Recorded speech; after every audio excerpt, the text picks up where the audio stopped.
Hey guys, we're live again.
Hey guys, I hope everybody's having a good night.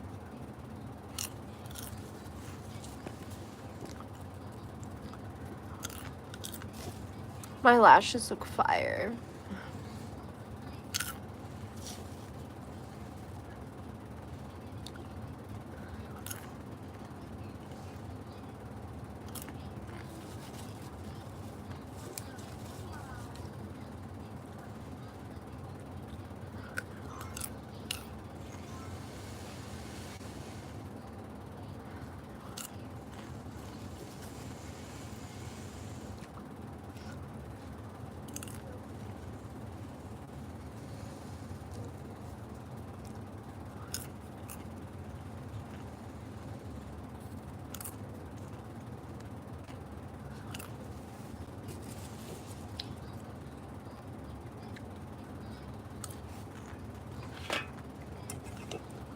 Hopefully some of my mods come.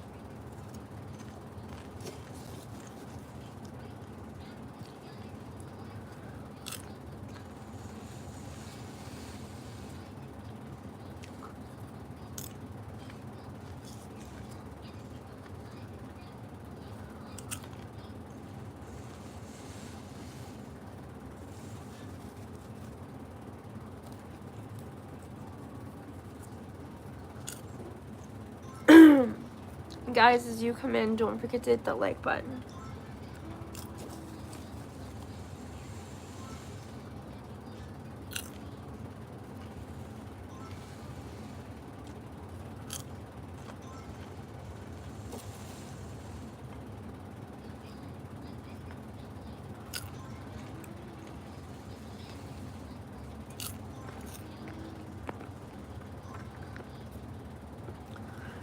Do you guys like what's your guys' favorite kind of popcorn?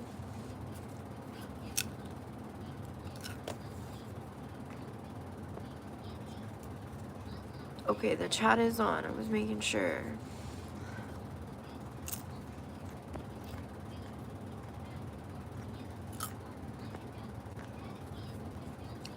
Hey Christina.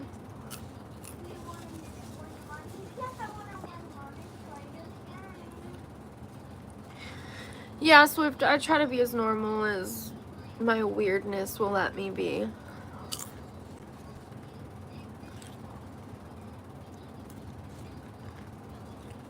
Oh, Jericho, that's my favorite too. Sweet and salty kettle corn. That's what this is. I add a little bit of sugar and a little bit of salt.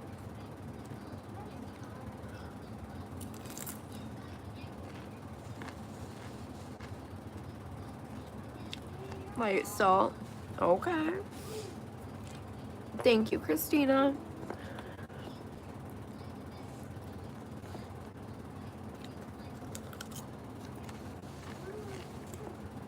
I was drunk, falling asleep. Nice. What's happening here? Honestly, I don't know. Just a little bit of hair. You're on acid. Nice.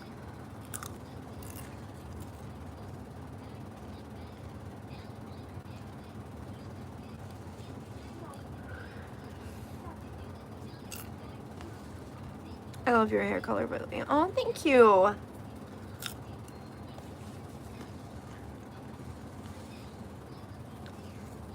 I love it too.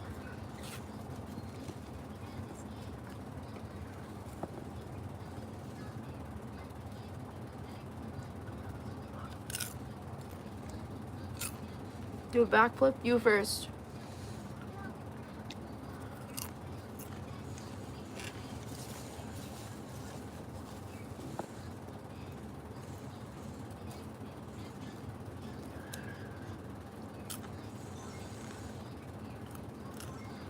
I'm trying to find something for us to listen to. Do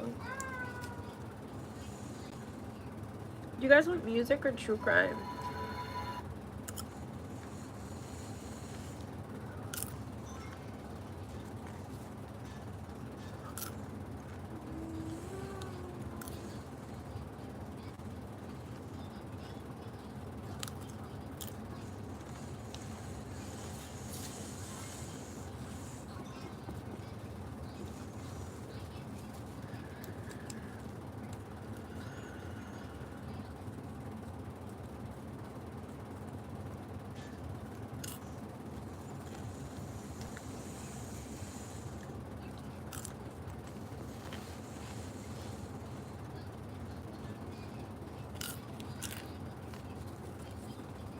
Nobody answered me. Music or true crime?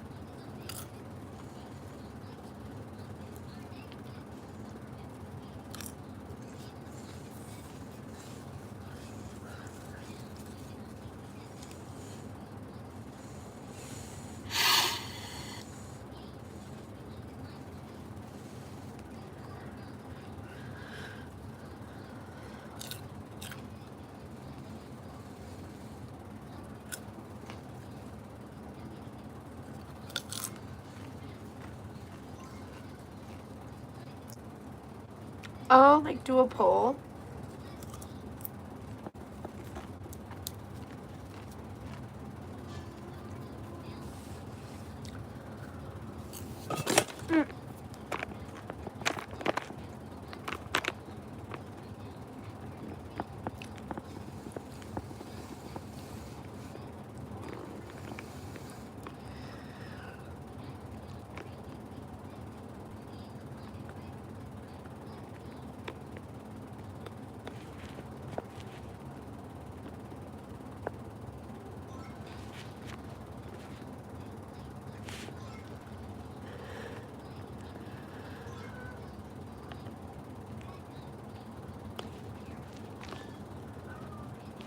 There we go.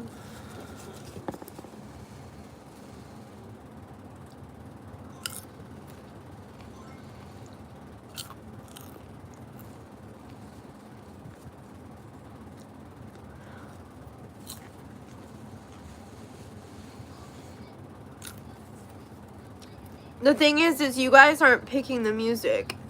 I pick all the music.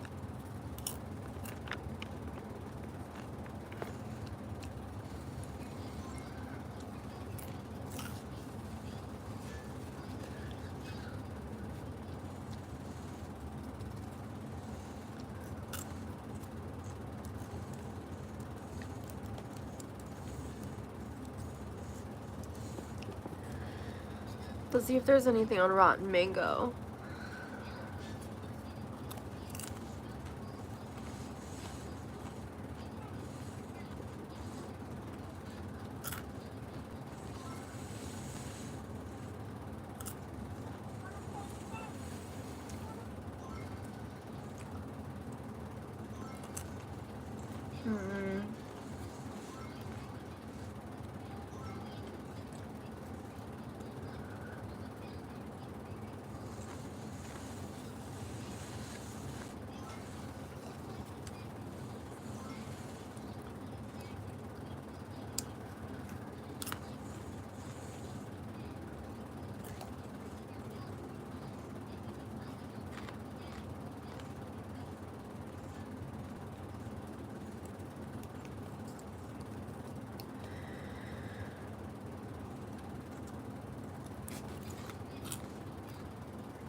Okay, so there was nothing on Rotten Mango, but I'm looking at that chapter.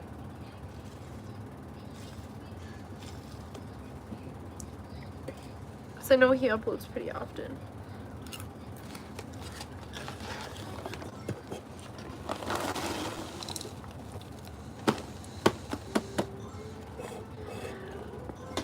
That's a lot of porn.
Most people are voting true crime.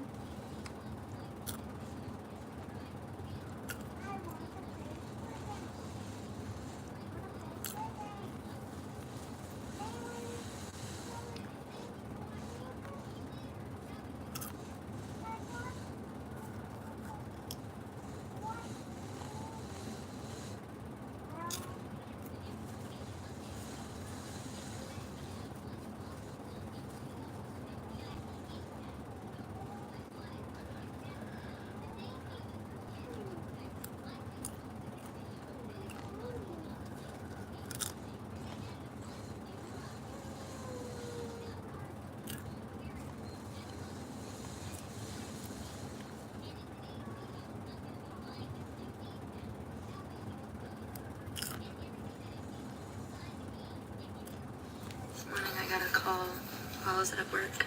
They said my mom was dead. Hello? Let's listen to the TikTokers' evil secrets.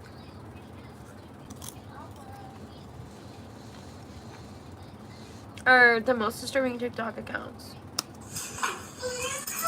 My brother killed them. Right. And I'm gonna give my opinion on this TikTok situation. Hey you, and welcome. My name is Mike, and in this whole video, from insane killers to, well, I mean, insane killers, there's no real two ways about it. Today we're going to take a look at 3 TikTok accounts Can you that guys each hear it? hold some dark and, well, frankly, disturbing secrets. People are pretty eager for those, clackety clicks, so maybe we have a man documenting his descent into insanity. Or another who just really wanted to show off, and, well, would kill to do so. Or how about a simple story of a sister's love for her brother, even if that brother did the absolute unthinkable. But before we get into it, please subscribe to see new stories every single week. Now, you and I, let's give it a go.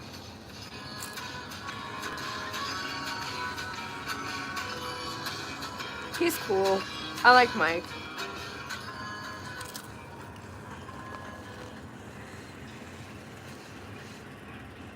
Our first story takes us to this place known as Baton Rouge, Louisiana, because there was a young fella named Terrion Thomas, and he was, you won't believe it, he was uploading TikToks.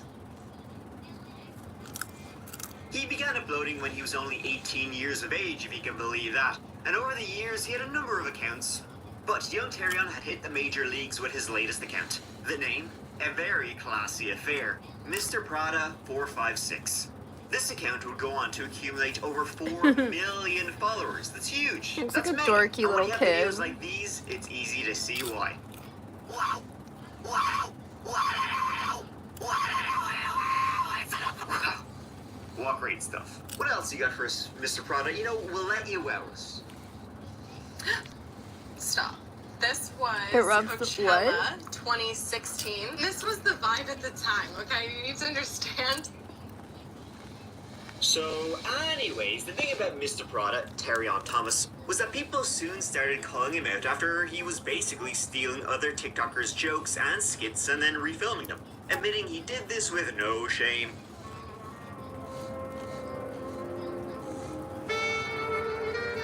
This even led to other TikTokers calling themselves Mr. Prada victims, and it sort of seems to have become this whole thing on the platform. Hang on. I'm not sure.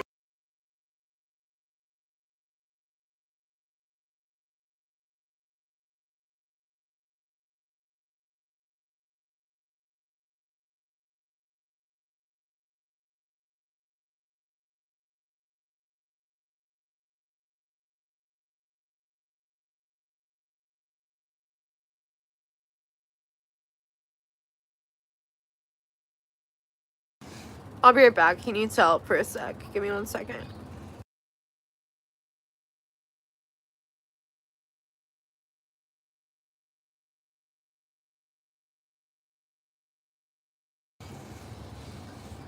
One sec.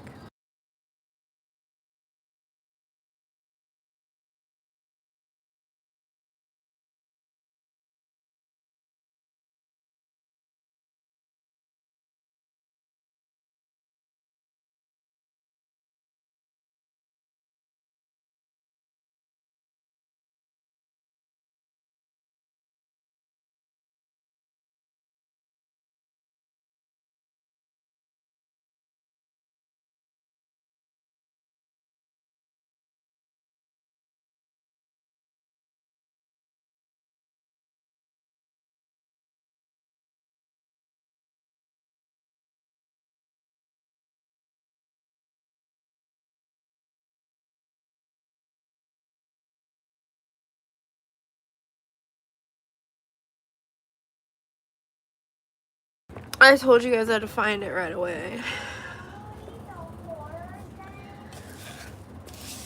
I knew I would. That's how it goes every time. Every time I walk in, I'll start looking for a second, and then I find it.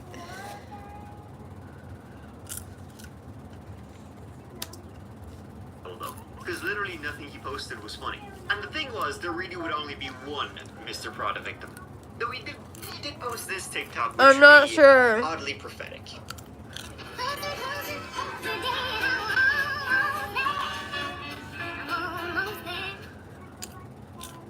Mr. Prada 456 Wow. wasn't his only account. He'd had other Mr. Prada accounts previously, and also an account by the name of Pablo Cour, which took off for a little bit.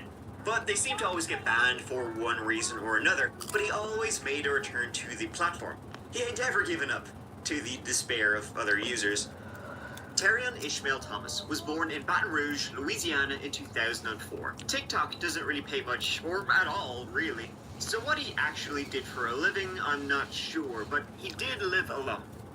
Now, one thing that Terrion often talked about in his videos were his own struggles with mental health, specifically depression. Okay, so I'm gonna I'll join and play with you, Christina. Right now, I'm gonna give you another life update for today. Okay, so right now it's 6 o'clock in the morning. I was gonna go to the gym today, but I don't have time. So today, I have to run a lot of fucking errands. I'm so sorry, bitch. I wish I had somebody to run my errands for me. But, oh well. And for this, he rightly sought help. I'm changing up my aesthetic. I'm finna be the baddest punk. Oh yeah, I thought somebody said something. Fans of his became worried about him as he posted some very strange videos to his account. Real bad. Damn, why did I cut the eyebrows too? Oh. Yes. And it seems like the person who gave him this help likely was one Dr. Nicholas Abraham. Dr. Nick, he went by. In 2024, Dr. Nick was 69 years old. Nice. A therapist and a well-known figure in Baton Rouge. He would help folks with phobias, he wrote books. And here's my new book. I'm limping very well, thank you. Some would wonder why I'm limping, and that's what we all really do sometimes in life. We limp our way through it because we've all to some degree been wounded. He wasn't only a counselor, he was a life coach too. I don't know a lot for certain. Hey, how are but you? One thing I do think I know for sure. I love Christmas. And I think most of us probably do. I won't go so far as to say it's the favorite day of the year, but it sure brings about incredible memories and a sense of longing, sense of closeness to one another. Just a time of year when we really do feel that goodwill towards all, even though we know that it's like everything else in life, sometimes short-lived. He was heavily interviewed and had plenty of videos of him speaking on YouTube. Well, hold on. Go. This is called Busy for a Grocery, and I'm not quite sure what age I was, but I do know that my father bought this when I was in elementary and junior high, and I remember in 1960. A stand-up, helpful, community-focused guy, you'd think, right? Well, let me tell you something else about Dr. Nick Well, Abraham go us, that may have Christina. you think otherwise. See, Dr. Nick had, in a previous life, been a Catholic priest serving the Baton Rouge area for about 14 years. You know, counseling, spiritually counseling, just regularly counseling the local folks who lived in the area. However, that all came to a head around the year 2015. Because in 2015 he was accused of what else but groping an 11-year-old boy during one of those counseling sessions. How'd I know? Yikes.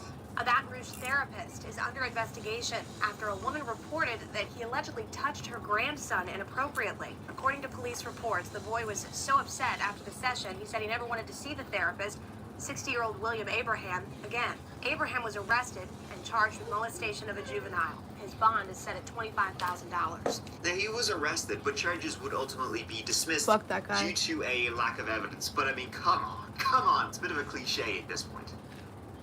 So I played a little game not too long ago. I walked through a grocery store, and before anything happened, before anyone said anything to me, I smiled at each person, and automatically, 100% of the time, everyone smiled back.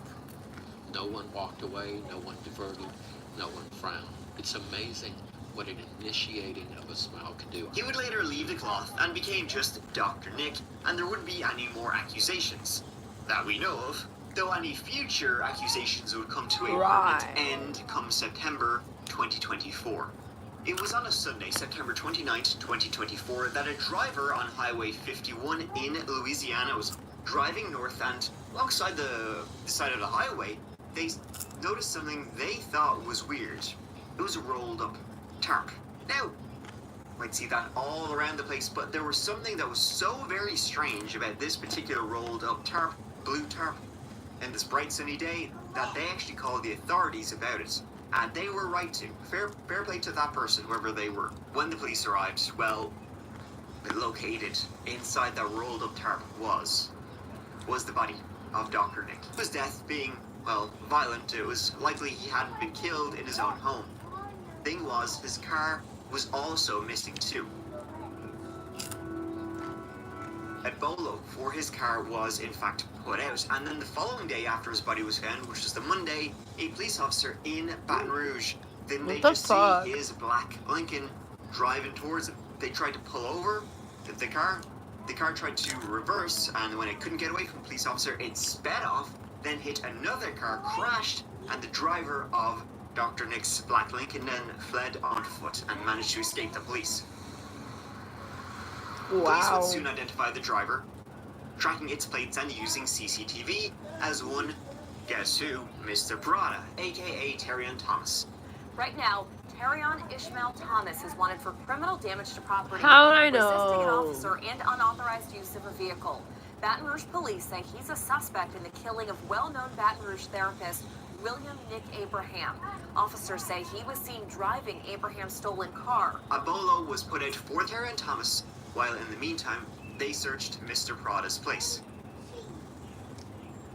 And yeah, as you can imagine, they found mucho evidence of a violent altercation taking place inside Mr. Prada's, apartment. Seemed like this is exactly where Dr. Nick had been killed. They searched the CCTV for Terrion Thomas's apartment building. They saw Dr. Nick come knock on his apartment door at around 11 a.m.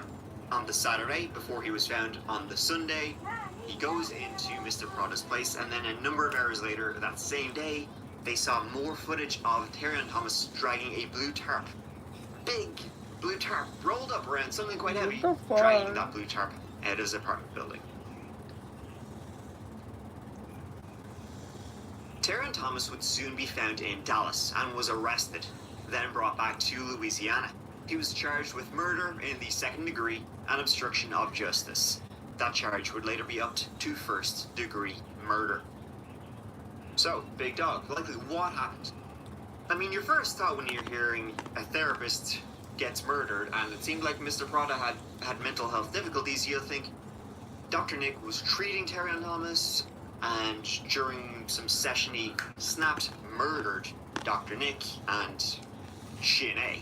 Makes sense. That was until the police came out and said that Terry Thomas was not a patient of Dr. Nick's at all. In fact, the police have said they're still not quite sure what their relationship was. What the fuck? We can hazard a guess. What else was going on? Were they in some kind of relationship between the two of them? I mean, what happened? Disturbing, yes.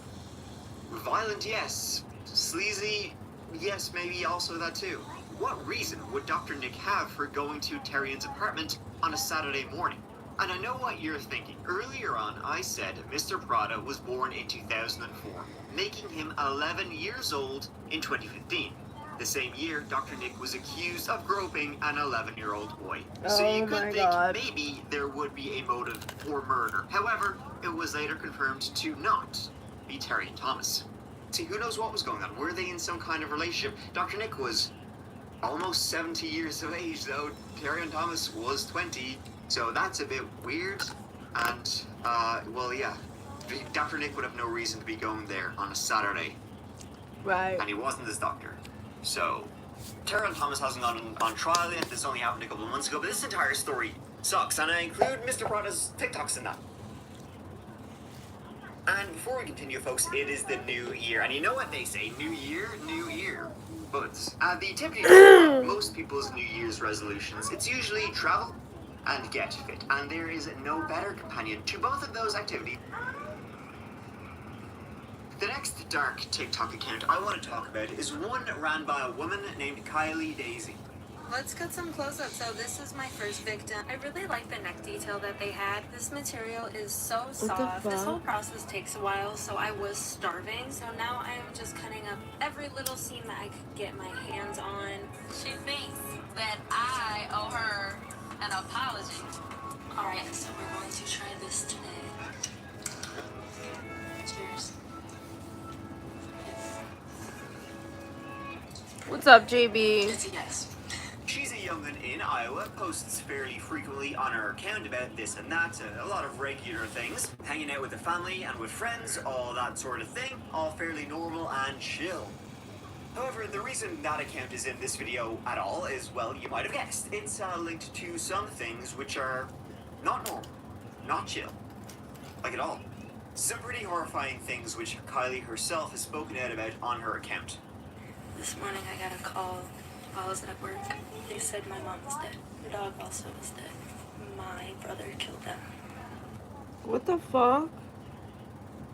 Yeah, let's back up for just a moment. In the relatively small town of Dubuque, Iowa, a call came in from a woman reporting that she had found a deceased female at 1605 Avoca Street just before 9 a.m. on the 18th of January, 2024. So they killed the dog.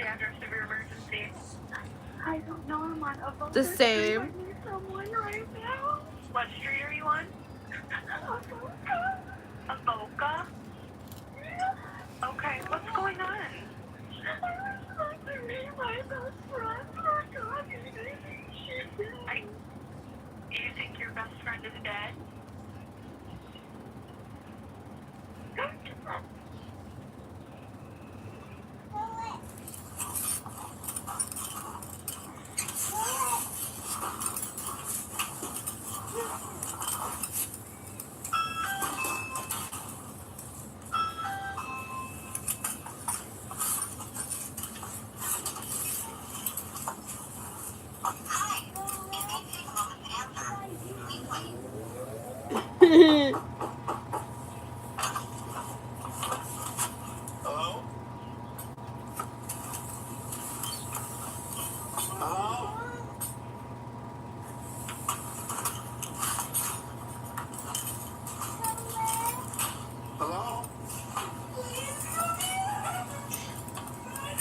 What the fuck?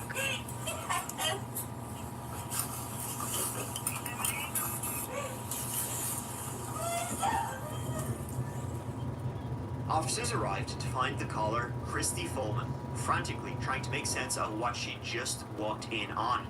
See, Christy had arrived that morning to visit her friend, 46-year-old Jennifer Daisy.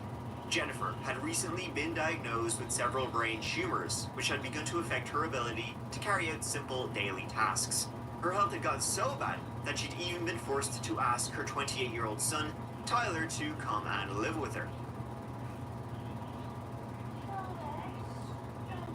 On the morning of the 18th, Christy Folman, good friend of Jennifer's, she arrives to Jennifer's house, lets herself in that morning as she always does. She lets herself in, immediately goes down to the floor to greet Jennifer's dog, Echo the dog. But the dog wasn't there that morning. In fact, it seemed like nobody was there. Christy takes a couple more steps into the Daisy household, and then on the couch, she spots something. She spots like a blanket kind of rolled up and some drops on it that looked like blood. Christy approached, tentatively picked up the blanket, and realized there was actually quite a lot of blood on this couch. Blood and fur. On the couch was Echo, Echo the dog. And if you didn't know already that Jennifer had a dog named Echo, I mean, you wouldn't have been able to tell with what was left behind on that couch. The dog had been absolutely butchered. Christy, feeling quite frightened, but regardless, she pushed on until she came to Jennifer's bedroom. And you know, it's a bit of a true crime cliche, right? To say it looked like it was something out of a horror movie or something like that. But I think that's the only way to describe what Christy found in Jennifer's bedroom. What she found was a Jennifer who was very obviously beyond anyone's help. Having a little sesh. To put it delicately, she had been heavily mutilated with several deep lacerations to her face, head, and neck.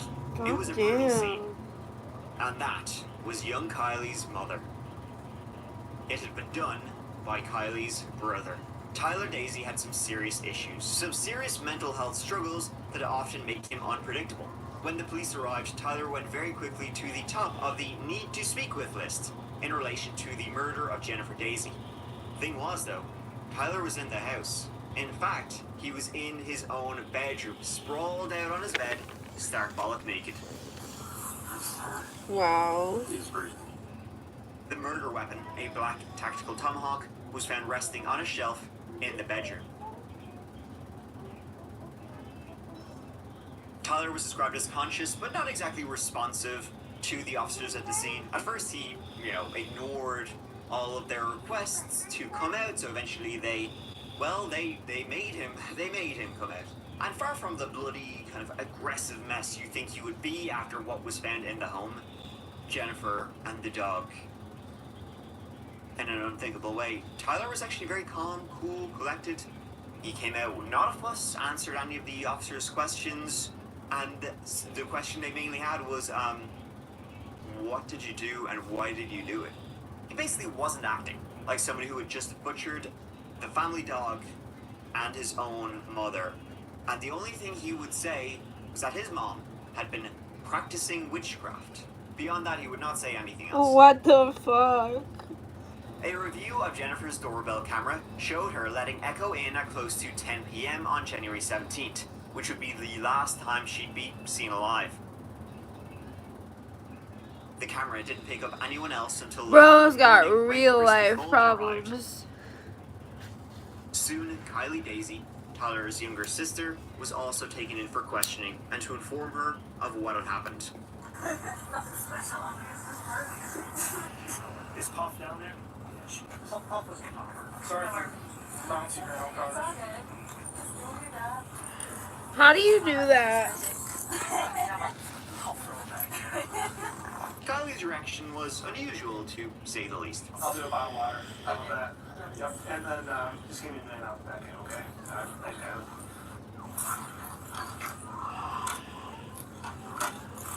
Very sorry for your mother's passing. I don't really know that. Hence why I'm so calm, kind of. It sounds kind of nervous, but it's not like I can do much now. Though, how exactly are you supposed to react when something like this happens? Yes, my brother killed my mom. My mom's friend found her in her room. She was murdered by an axe. She had a couple missing fingers, and I don't know if they were found. My brother was in his room. They put him in this straitjacket and took him down to the station. I was not able to know anything until media did. They kept the witness near them for hours. Why does the media get to know before her own daughter? I ended up going home. As soon as I got here, they took me to the police station for questioning. I just lost my fucking mom and you want to ask me questions? What is wrong with our system? The following month, Tyler was ordered to undergo a full psychiatric evaluation to assess his competency to stand trial. It's actually pretty rare for defense teams to fully commit to a not guilty by reason of insanity defense, simply because the conditions that need to be met in order for a defendant to qualify are extremely hard. Tyler was assessed by doctors who reported that though he understood the charges and the court process, he was not capable of aiding in his own defense or acting in his own best interest, a vital component of a fair trial. I'd like to say this is not one flew over the cuckoo's nest. And I will not be going to a mental institution, and I will not be taking drugs. I am who I am, and I am who I choose to be, not what you say I am. Do you understand, sirs and ma'ams? However, the judge ordered a second evaluation of Tyler Daisy, and this time he was found he's grand. So the judge said he's good to go. Let's get the trial rolling, buddy. I'm at the courthouse right now, and they did find him competent. How is he competent? He's been diagnosed with how many disorders? His list is literally a full page, if not longer. And he's competent? Yes. He's smart whether he has mental illnesses or not. That does not make him competent. He is trying to drive his counsel as well. In meanwhile, Kyle was telling the officers, about the struggles Tyler had been through for years and years and years, about how he had, tried to get help. Kyle said she believed he did it, but did not believe he knew what he was doing when he did it. I mean, Tyler had a long history of myriad mental health issues, and he had tried to seek out help. He had tried to seek out treatment, but he just never got enough until eventually it ended in this. Kylie Daisy began to speak out on her TikTok account about both her mother's murder and her brother's mental health struggles. And a lot of her motivation seems to be to try and fight the witchcraft murder that the death of her mother gained in the newspaper headlines. This is my brother. My brother's name is Tyler Daisy. This is my beautiful mother. Her name was Jennifer Daisy. Healthcare prescribed him many different cocktails of drugs. Doing so, they should follow up on medication they prescribe. They never did with my brother. I don't want to see anyone else go through this. I want it to end with my family. They're not being held accountable. Instead of looking at the real problem, the media wants my brother to look like a monster. The truth is, witchcraft had absolutely nothing to do with Jennifer Daisy's death at all, but it just kind of got tagged with the witchcraft murder. I mean, it had nothing to do with it. The whole thing of the witchcraft murder stems from Jennifer Daisy was very religious. She would pray a lot. Tyler would joke around, oh, she's practicing witchcraft, as a joke, to get a laugh. And then, as Tyler's mental health got worse and worse and worse, he stopped believing his own joke and believed she was genuinely a witch. On TikTok, Kylie spoke about mental health issues, how she still loves her brother. What a fucking he weirdo. Just needs help. Help he was not getting. Over the years, Tyler had tried on numerous occasions to seek out help with his mental health. Before this all happened, my brother was in and out of psych wards, in and out of jail, in and out of the hospital. What's up, punk? He committed himself. Our families committed him. We asked for help. We didn't get help. The defense had very little to go on. At first, they tried to have Tyler again ruled incompetent, but that was refused. So what they did have in his defense was strictly hypothetical. All they could do was try and argue that the police had been so focused on Tyler being guilty, well, they'd failed to look at other leads that could have uncovered another suspect. Another suspect, you say? I wonder who that could be. That's when the defense had the amazing idea to throw Kylie Daisy, the person we're talking about, is Tyler's only defender, the only person who had his corner, under the bus you get. They said, you know what, maybe Kylie murdered her own mother and is laying the blame at Tyler Daisy's feet. I mean, all they had to go on was some footprints were found in the snow outside of the home and near a door, near one of the side doors to the home, and Kylie, she had a key to that door because it was her family home. And then also, nobody could account for Kylie Daisy between 10 p.m. and 8 a.m., likely because she was asleep. What I'm going to ask you to do is listen to all the evidence. Who they didn't follow. I would never mod You're you. also going to hear testimony about who had the keys to that. And that there were two people.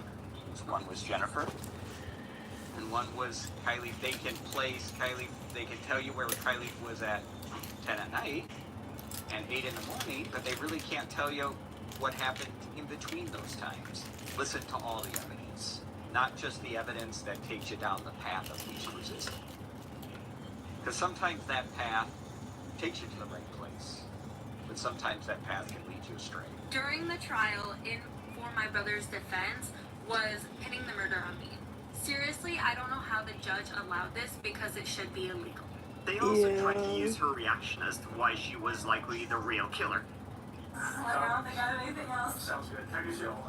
Was that kind of the demeanor of Miss Frey throughout the interview? Something which a couple of people on TikTok would actually believe. I have seen some things going around. But to come on my page and say some things like this is disrespectful.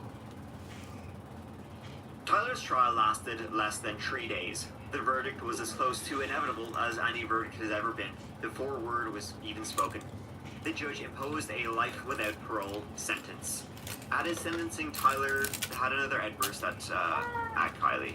Yeah, the only person who had his back. Tyler, it's so sad how loved you were. And to see how you are now.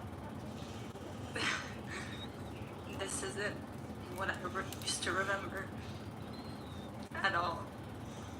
And I know it hurts. And if it doesn't, that's so sad. I'm sorry that you're that far gone. Seriously. I don't know what you have going on. Okay. Okay. Look at you. This is sad. You and Christy and Katie, conspiracy to commit murder. Okay. Mr. Daisy, let her speak. Let her finish. I hope you enjoy life in prison. I can live forever. I have God. Where's your God? That's Jesus? a great God. Let's see Jesus save you. Glad you're Ma'am, doing finish well. what you want to say. I enjoy that. At least you have some type of feeling. Read the Bible. Okay, thank you. Tyler certainly needs more help in the cell, and Kylie is to speak out about mental health. She still posts on TikTok to this day and hopefully can raise more awareness about mental health and mental health treatment. The treatment her brother so sadly needed. Unfortunately, it's a story we've seen a couple of times now.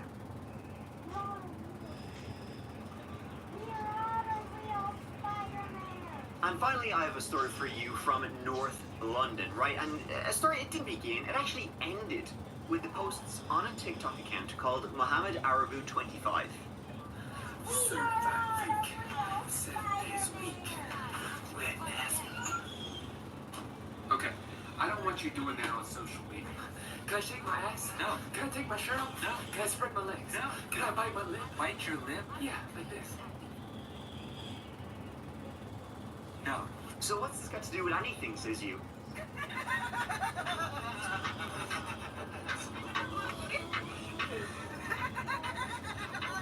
Well, comedic genius here was one Mohammed El Aboud. He posted lots of videos of his nice house, his Audi, his dancing and singing, all top drawer stuff, really mind-blowing content.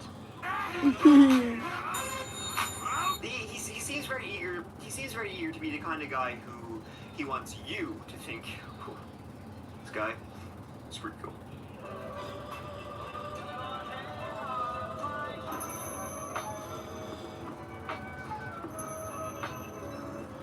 He's really trying his hardest to impress you, you know, so you better be impressed, basically. The thing was, though, all of the items, the car, the house, the yada yada, in his videos, well, he won't take Hong Kong would be impressed. Because he murdered somebody. That's the ending. Let's go back to the beginning. El Aboud was great friends with Qusay Al-Jundi. Mohammed, a delivery man, Qusay a chef. Qusay from London, Mohammed originally from Romania. They became friends working at the same restaurant.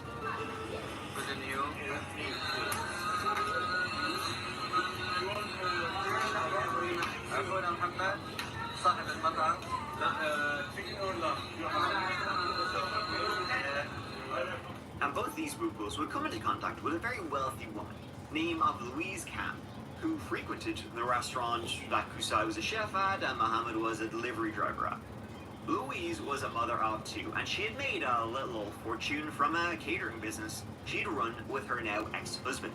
She owned a couple of properties in the affluent suburbs of North London, and now that she was getting on in years, come 2021, she was 71 years of age. Well, basically what Louise wanted to do was sell up those properties and leave the millions of pounds to her two children so they would be taken care of.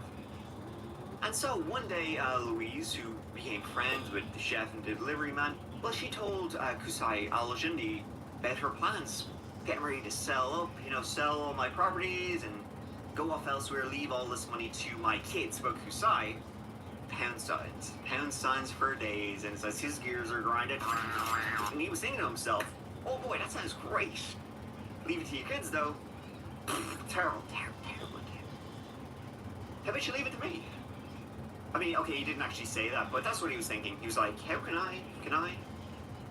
So Qusay tells Louise, you're planning to sell these like £1 million properties. You had two properties. They're both quite worth quite a bit. He says, I've got a rich girlfriend named of Anna. She's looking for some investment properties herself in London, and she's willing to pay well above market price for your properties. Now, she works out of the UK, so I'll be the middleman here. You can do everything through me, basically. Sound good?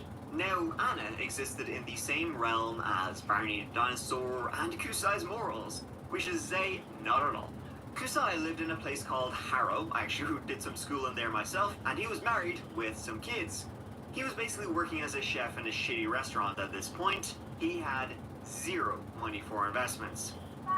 But this was not Qusay Al-Jundi's first rodeo. He was a con man, true, and he knew how to slick and slide his way so that your money would be in his pocket and you'd be thanking him for it.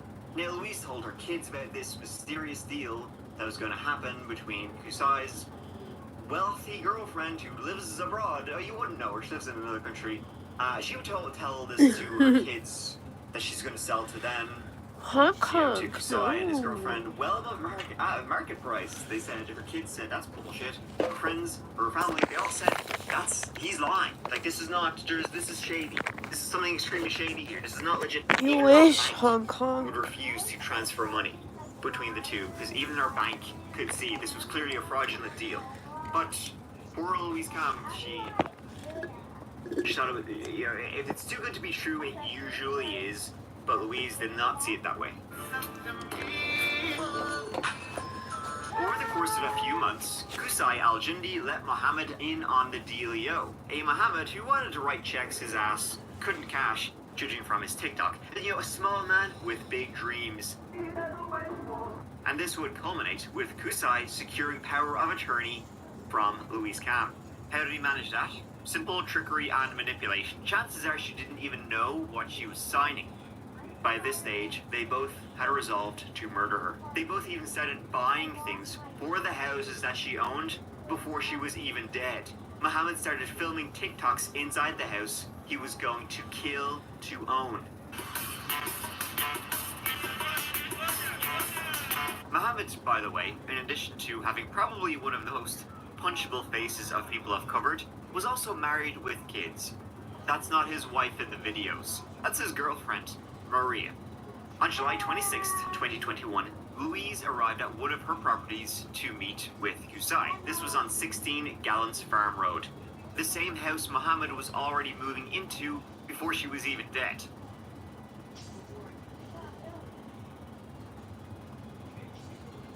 Qusay wasn't there, Mohammed was. This is the house he'd been hanging out and filming TikToks all the time because Louise, she had these properties but she lived elsewhere. So Mohammed basically started moving in before she was even dead. And so when she walked into that house at 16 Gallons Farm Road for a business meeting with Kusai, that's what she thought, he wasn't there. Mohammed was. And he strangled her to death with the cord of a hairdryer. After Mohammed murdered Louise, himself and Kusai went to work to gather cleaning supplies. It's pretty disturbing, I mean, how cheesy and annoying he is in the TikTok videos compared with how arrogant and calm and collected he is in the CCTV right after killing. It's like he never gave her a second thought. They then wrapped Louise in a blanket, placed her in the bin, and covered her with tarp and garden stuff. Then they hired 3 men to bring the bin from Louise's house, where she had been killed, to Kusai's own home in Harrow, where he lived with his family.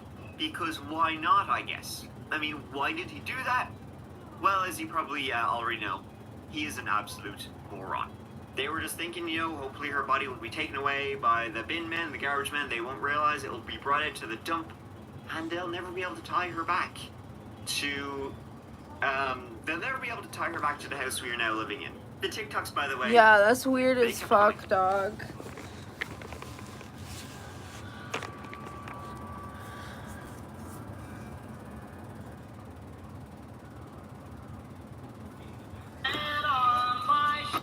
Viața bună,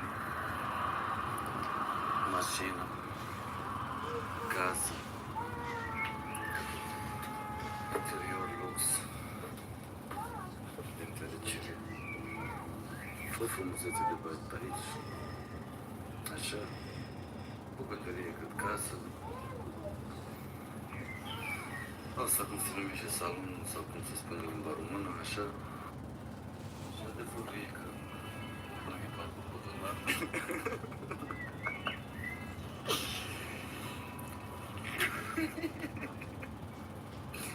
așa că trăiesc bogați. Bogați cu luxul și fără bani. Hai că o zi bună. They sent texts to Louise's son from her phone, claiming she had suddenly decided to move to China. They sold her BMW for cash and bought all sorts of shite. And then Mohammed decided to tell his mistress Maria, who you probably are already quite familiar with from the TikToks, about, well, what he had done to get that house they were now, you know, living in. Murdering somebody. And Maria went to the police. I mean, the entire plot, it was dumb as shit. It's dumb as absolute dog shit. It's entirely shambolic. It's just, it would be actually quite funny if it, you know, wasn't as horrifying that a woman tragically was murdered for this entire dumb as shit plot to go true. Maybe that Shydog Mohammed should have spent a bit more time plotting to get away with murder than he did posting these TikToks for everybody to see. Like, I'd love to know what planet they were on if they thought they could get away with this. Incredible stuff. Are you good? Was that both fellows were sentenced to a minimum of 30 years in prison. But yeah, they put the same... Why is Streamlabs broken? Is it not working at all? As Mohammed did in posting this.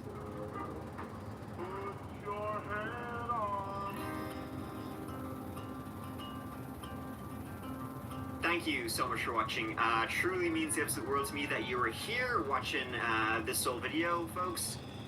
Yeah, next video will be up next week, so please give it a go. When you see it, in the meantime, if you can check out the That Chapter podcast, which has a brand new episode out every single Monday morning, and it's all different stories to what I tell here in the videos, all podcast exclusive stories. You can check out the That Chapter Patreon. $2 a month gets you early access to every single video and a whole playlist of Patreon exclusive videos, or check out the merch down below, which I enjoy. It's pretty cool. But until the next one, please take care of each other. Please take care of yourselves, because I love you. Mike it.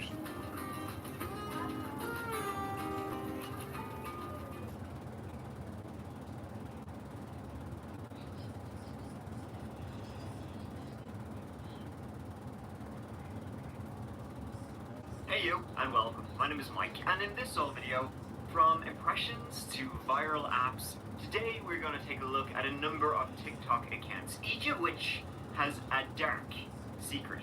People go mad, you know, for those clicks, so maybe they'll go into an abandoned Chinese bunker, and in there, they will find a nightmare. Or how about, you know, just when things aren't going their way, they will do something unthinkable to get their name in, well, a video like this. Before we get into it, please subscribe to see new stories from the dark every single week. Now, Let's give it a go. Ah,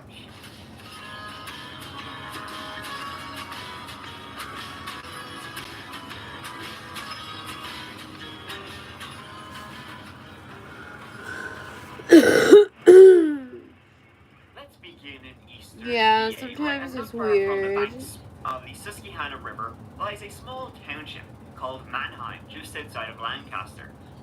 It's a very old place by US standards. It was established in 1729. It's fairly suburban, has about 45,000 people living in it, and one covered bridge, which is cool.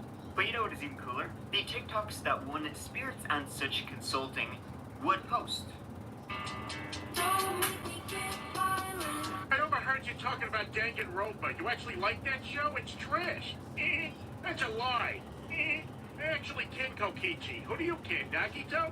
Like I'm dead. You killed me. I'm dead now. Shut up, Deku! Oh. Bitch, I'm a ghost. I could go on for days and days. Yeah, I do the most. Wait. Whoa. Wow, TikTok sucks. Most of her shit was, well, shit. Consisted of her lip-syncing and miming out anime scenes, which is a thing. Why didn't you tell me? Well, because I wanted us to fail. But I'm just joking, sorta. It's pretty, like, basic teen girl type stuff. Miming, lip-syncing, anime boys, just kind of chilling, and people liked it a lot, though. Like, surprisingly, a lot. She kind of was, you know, she wasn't, like, mega star popular or anything on the platform, but she was doing alright for herself. For a 14-year-old girl, not bad. In February 2021, about 22,000 people would regularly tune in to watch Claire Miller, Spirits and Such Consulting, do crazy things like this. Or this. Remember to make sure your outkinning friends have showered this week. Yeah, I don't think we watched this one yet. When Hey, Claire Zach. Miller wasn't posting away on TikTok, she was in the local middle school, and she was described as, you know, a very loving child. She grew up in a very healthy family. She worked hard at school. You know, her family were just one of those nice, normal families. Kind of like, all good. Totes.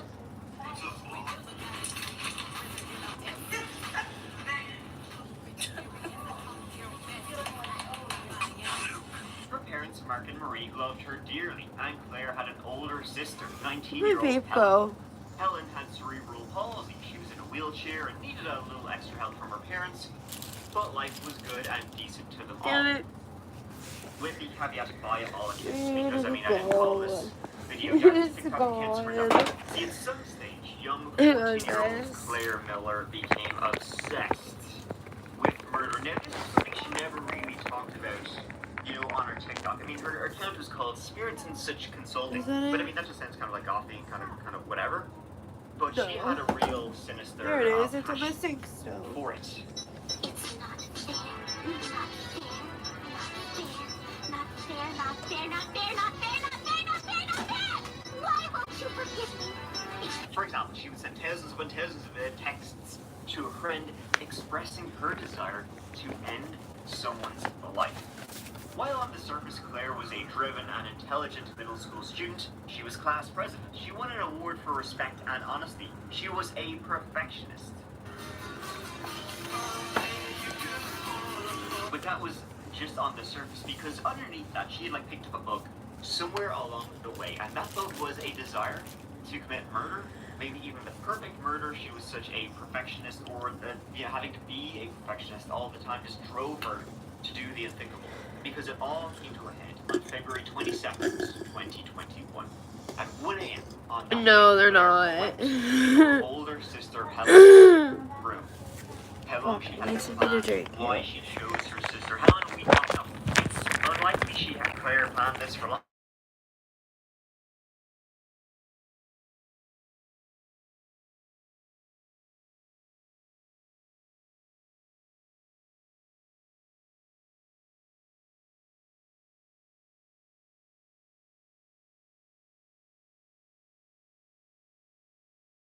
Oh my god, I almost just called 911. You know how your iPhone does that?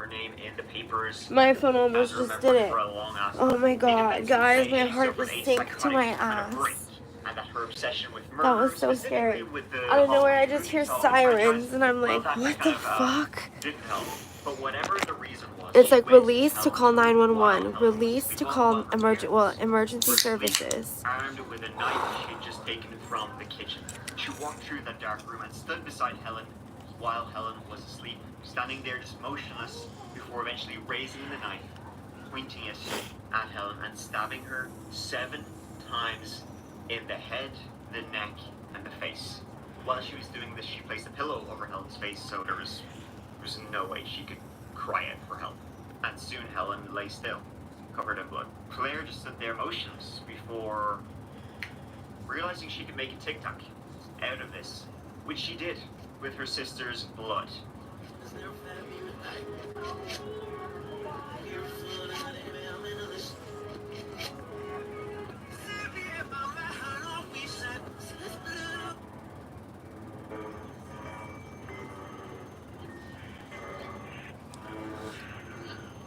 She then dialed 911 herself. Yeah, that's crazy, Hong Kong. She just murdered her sister.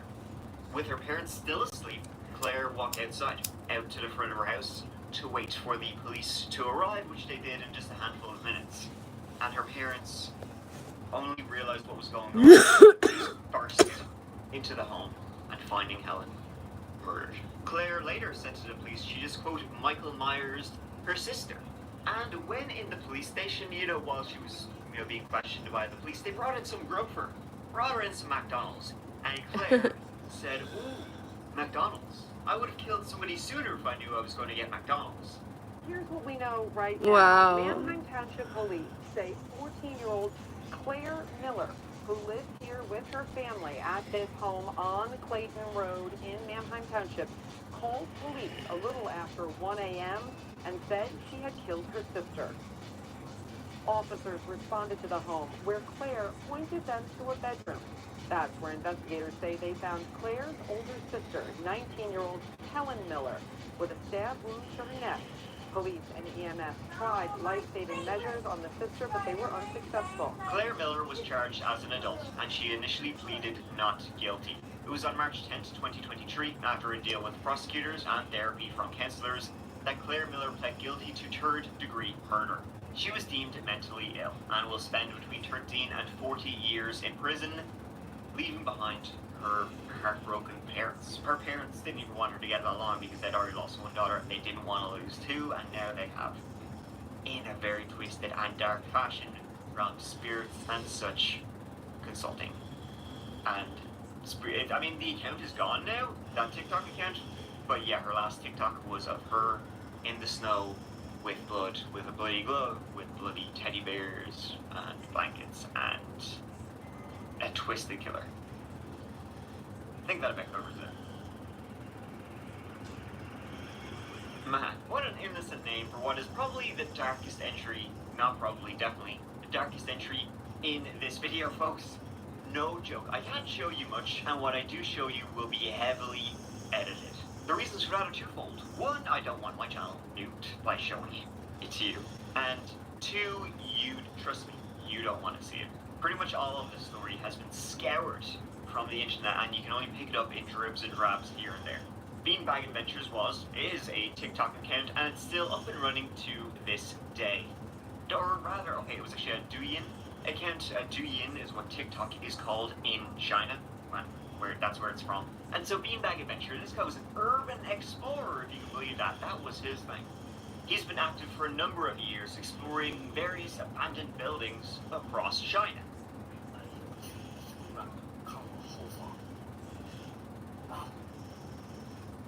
开启我的八倍镜，注意细节，前方成千上万个，此处列过2个字：12生肖运势属相。商朝，汉朝。哎，这个像怪兽的呀。这边听课的，讲师那个讲台，哎。 在架钢琴，不是的，上山途中还有很多。Shut up, Hong Kong. 对没得？本期视频到这儿了，记录下天点生活，给个红心，给个关注，感谢。This whole story began on February 2022. Like up until this point, his TikToks had just been kind of cool and interesting, just exploring abandoned buildings. But it was what he found in February 2022 that set off this particular story. Now, some people have claimed this to be in China, specifically near Jilin University in northeast China. Others, though, are full sure this is in Baotan, Vietnam. I'll probably go with China. I mean, this guy's Chinese. It makes more sense. So Beanbag, as I'll call him, he finds this abandoned building, right? And he's kind of just like walking in as an urban explorer. He is wont to do. But as he enters this particular one, he claims there is a horrific stench emanating from the place. And a horrific stench would usually be kind of like enough to put off most people. Right, and he was saying, Beanbag was saying this was really, really bad, even as you can see he's wearing a mask. Although he did say at the time he was actually sick, he frequently does wear masks while exploring, because you never know what could be in the air. I mean, you'd probably want to wear a mask if you're exploring abandoned buildings, who knows what kind of chemicals could be in there. But yeah, so the mask does nothing anyway to mask the stench. And for an urban explorer, his curiosity and sense of wonderment was kind of like... Wow, Hong Kong, you're a little bitch. Oh, this is bad smell. I'm gonna say yep. 里面那个实验室，一池子小孩儿，一池子小孩儿。今天我就来看一看，拍上面的视频，胆小的你看啊。 So he keeps going through this, well, frankly, creepy as all shit building. Eventually, he makes his way down to this basement. 这个水面还冒着热气，闻起来臭。 And down there, he finds some strange equipment, which looks semi-industrial, semi-medical. And as he keeps on wandering in, he finds clothing on the ground. So at first, abandoned building, perhaps with these kind of items like going around, perhaps an abandoned hospital, which is what a lot of people also think that this is, because there's a lot of theories about this one, which I'll get to in a bit. But okay, so far so weird, so creepy, but who knows what could be left behind in an abandoned hospital in China. According to some translations of what Beanbag himself says, this is an air raid shelter that has a lab, it's a laboratory inside an air raid shelter. Regardless, he keeps going in, and in front of him are these pools. They look like pools, which kind of does look like a medical thing. However, it's when he looks into the pool, this is what I can't show you. There's black fluid in the pool, and floating on top of the black fluid are bodies. Small bodies. They look like, children, young children, or babies, or something, and they are decaying, and they're rotting, and there's like a dozen of them in there, floating on top. It's extremely gruesome. As I said, the bodies are bloated, they're white, they're pale, they're fleshy looking, with black splotches all over them, and they're rotting. Some of their faces rotted away. Their chests are wide open as if they've been cut open, limbs are falling off. It is absolutely literally nightmare fuel. 这个味儿啊，我居然能品出来啊！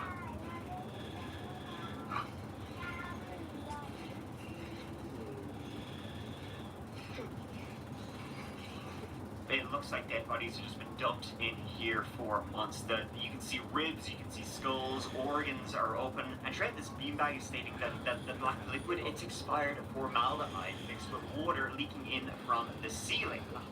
It's gruesome, you don't want to see. It's a video you can smell. The video ends with him pointing at more bottles of strange fluid and complaining that his shoes are ruined, while the smell just emanates out of the video and he begins retching. So this video was pretty shocking.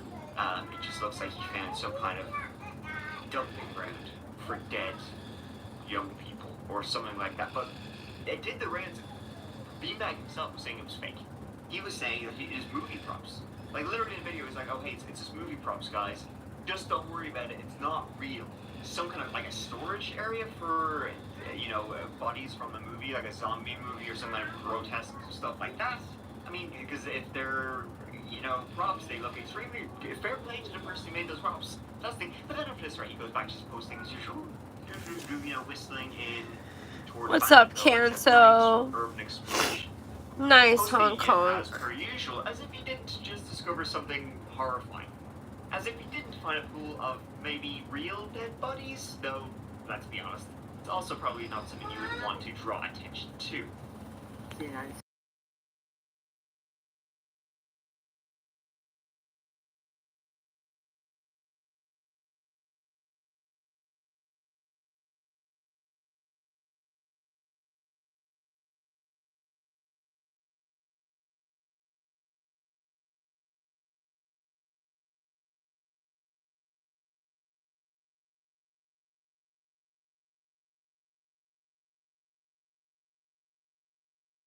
And definitely Okay, looks sorry. nightmarish in a place like this. Jars with what could possibly be fetuses inside them. What and the adults fuck? bodies, too. I mean, in the first video he was saying, oh hey guys, don't worry, this is creepy and disgusting, but it's only movie props. But now he's saying, oh, there's more bodies here, and they've rotted more than when I was here last time, so why would props rot more? So what the heck did he find, right? Was this some dumping ground for some nefarious... Or more importantly, were the bodies even real, right? I mean, I don't know anything about props, but they look real to me. That's the real question here, because, you know, many people who've witnessed this or written comments about it, they say there's no way this is real. You know, I know bodies, I know corpses, bones, and such and such. That's not real. And then you even right have Mr. Beanbag himself saying, it's only movie prop, guys. Don't worry about it. But then, of course, I hear you, Bart. Big Dog, if it was only movie props, then why would Beanbag himself say, when he went back to the building months, almost a year later, he said there were more bodies. They were more defended than previously. And I don't think do props need to be stored in formaldehyde so that they don't rot? Do they get moldy and covered in bugs like the ones in this video? When the video first did rounds of Dewey in, as I said, Beanbag would explain they were props, but many people did not believe him. They simply thought he was trying to cover up what he found, not get exposed or, well, killed or something.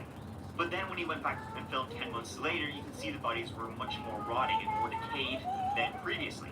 After posting these videos, his account was removed. It did come back without the videos. It's still up and running today, and the most recent post was only a couple of weeks ago at the time of posting this video, with, of course, no mention or references to what he found in that bunker. And only a handful of those videos are still backed up and floating around the web.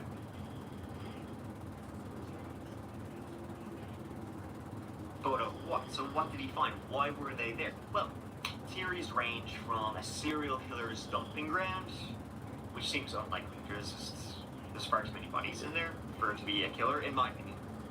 Some kind of predator, group of predators maybe, but it just doesn't seem, that doesn't seem likely. It looks like the bodies are there, again, if they're real, or put dumps down here, like on a mass industrial scale.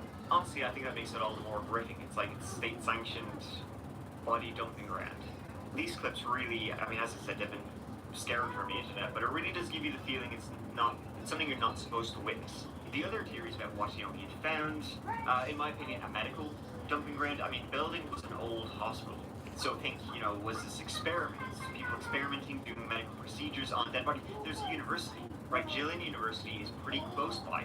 They teach medicine in Gillen University. So, were the bodies that they found in this underground bunker a dumping ground for the bodies that students at the university would work on? You know, the students would practice autopsies, surgeries, vivisection on dead bodies at the university.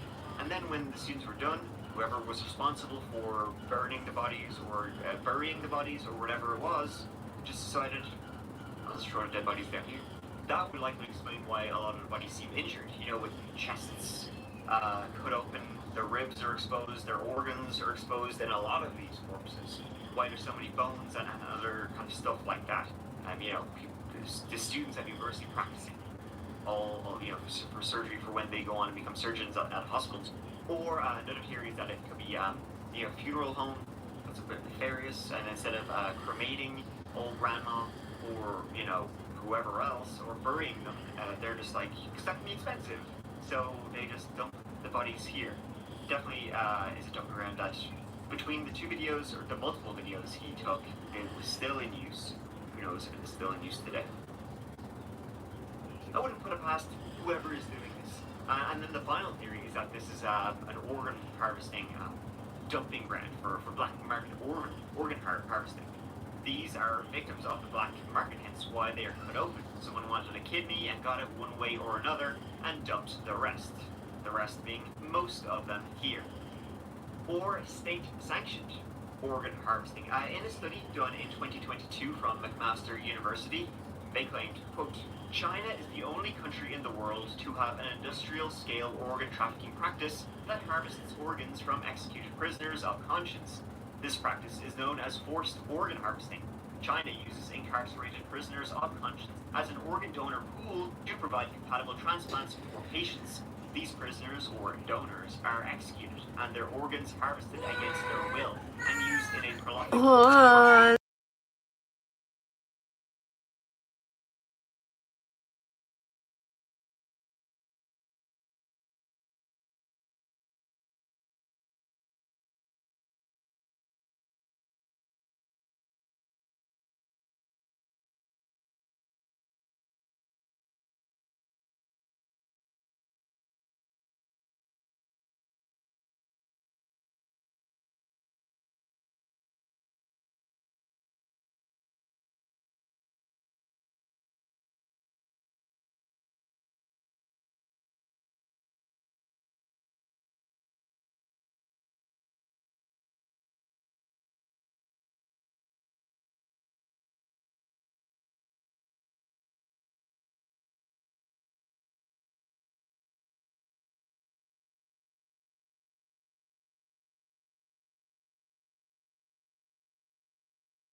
Okay, sorry guys. My older sisters and I went randonauting with the intention to find something creepy and unexplainable. Well, our power score was literally 666, and it took us to this place in Los Angeles where we found this sign that said, "It will end in tears." And then there were these creepy markings on the back of the sign. We traveled up the hill some more, and we saw this gate in front of this really creepy house. Be safe out there. I love how dumb as shit some of these are. In late June, 3 teams were using the app, and it directed them to Duwamish Head in western Seattle. So they went there, and it was a beautiful summer's day. And you know, the idea is that you will find something cool or interesting at the end of the Randonautica rainbow. And you know what? Of course you will, because it's in your head that you're going to find something. So good old confirmation bias at work will lead you to find something that is probably not that interesting, but you will think is interesting. It's something you were meant to find. But what they found, they would rather wish they hadn't found it at all. Guys, we found a suitcase at the As they were walking along off the pier, on some rocks was a black suitcase. Open it. It stinks, y'all. Is that what they were meant to find? Well, as I said, they would later wish they had. Inside the black suitcase was a black bag, and the stench was unmistakably horrific. They knew something was very wrong here, and they dialed 911. To see if it's actually a dead body or it's just food.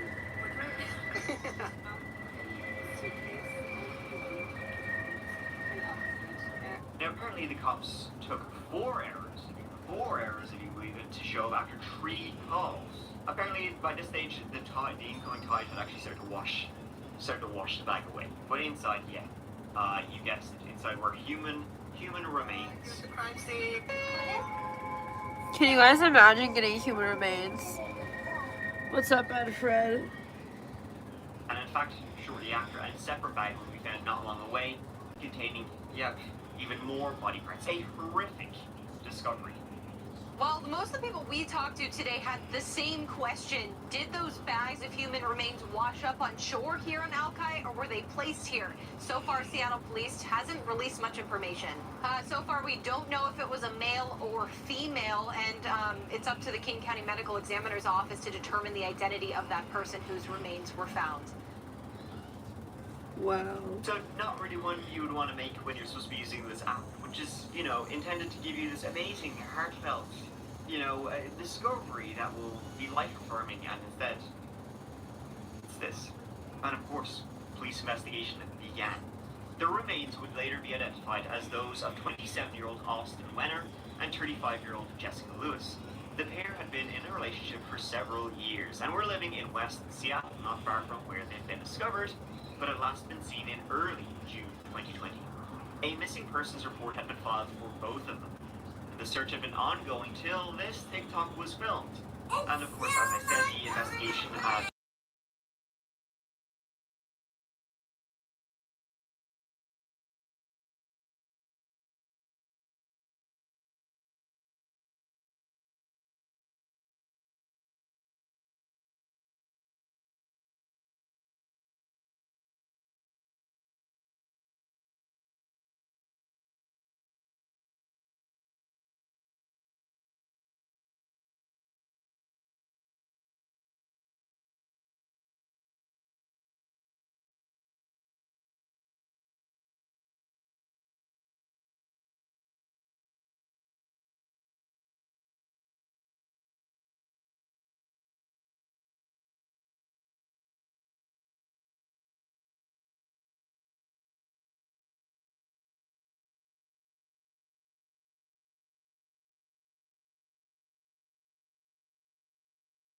one night in early June. What's up, Jerry?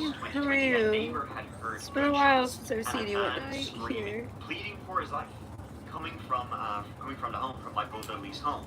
The neighbor actually called the police, hearing the gunshots, hearing the screams. Police arrived, knocked on the door. On the other side of the door was Michael Dudley and two dead bodies. Michael Dudley simply didn't answer, and so the police were like, well, he's not answering. The place where somebody's reporting we heard screams and gunshots, the door ain't open. Well, our job here is done. Michael shot both Austin and Jessica dead, dismembered both the victims, put them into plastic bags, then into two separate suitcases, and into the Puget Sound. Michael Dudley pleaded not guilty, but was later found to be so. The jury find the defendant Michael B. Dudley guilty of the crime of murder in the second degree as charged in count 1. And he was sentenced to 46 years in prison. Gin Kid was a pretty popular user on TikTok back in the day. He was well known for his Skyrim impersonation, Skyrim videos. I remember watching them. My father once told me that if you can fix a blade, my father once told me that if you can fix a blade, you can fix anything. Need something? Have a look. You keep your filthy hands to yourself, thief. You keep your filthy hands to yourself, thief. Need something? Ah! No sugar coffee. Come on, Jake. Thank you, Jerry. Means a lot, dude. I'll get you dragged. Head on inside if you want to talk to Esmer.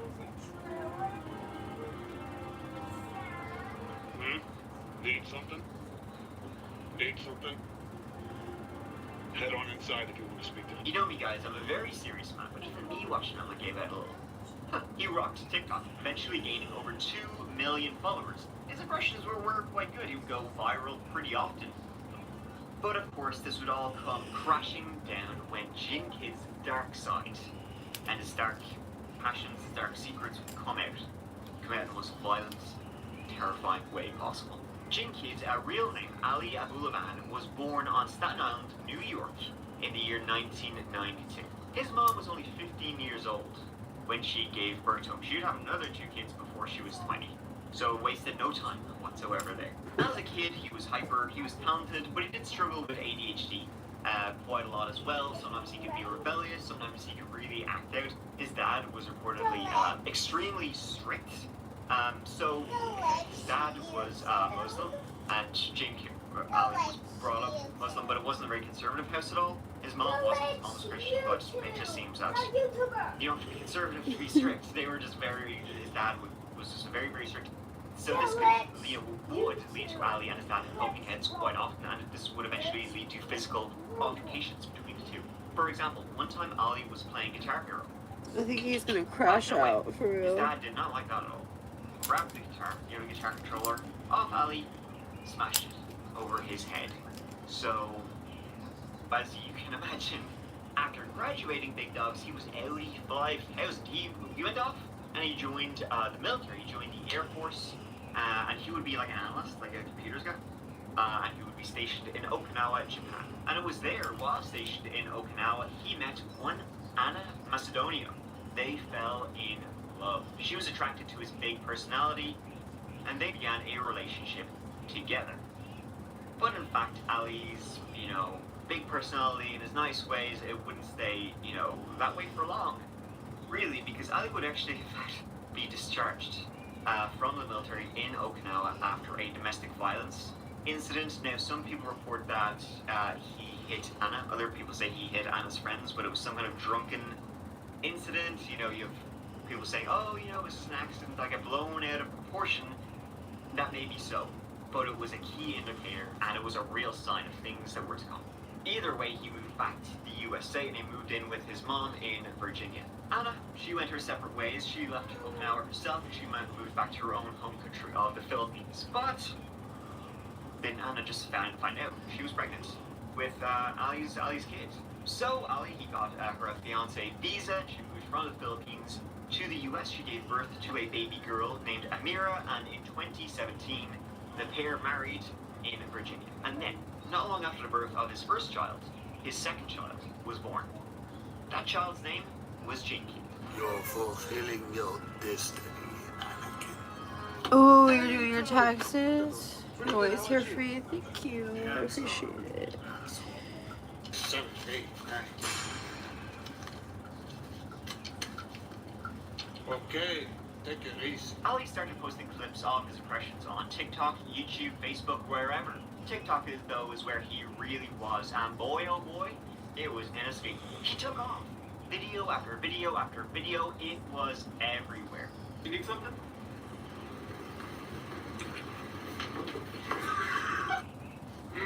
Need something?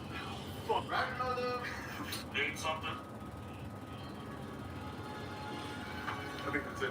Ali himself really became obsessed with it. Obsessed with the numbers. Obsessed with the fame, the followers, the subscribers, the yada yada yada, the whole kit and caboodle of working on social media. And in fact, Ali wasn't even making a living off it.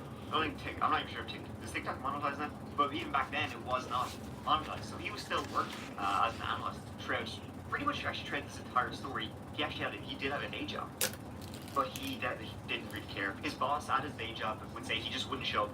Some days he would rarely work full days. He kind of just came and went as he pleased, because it was all about TikTok for kids.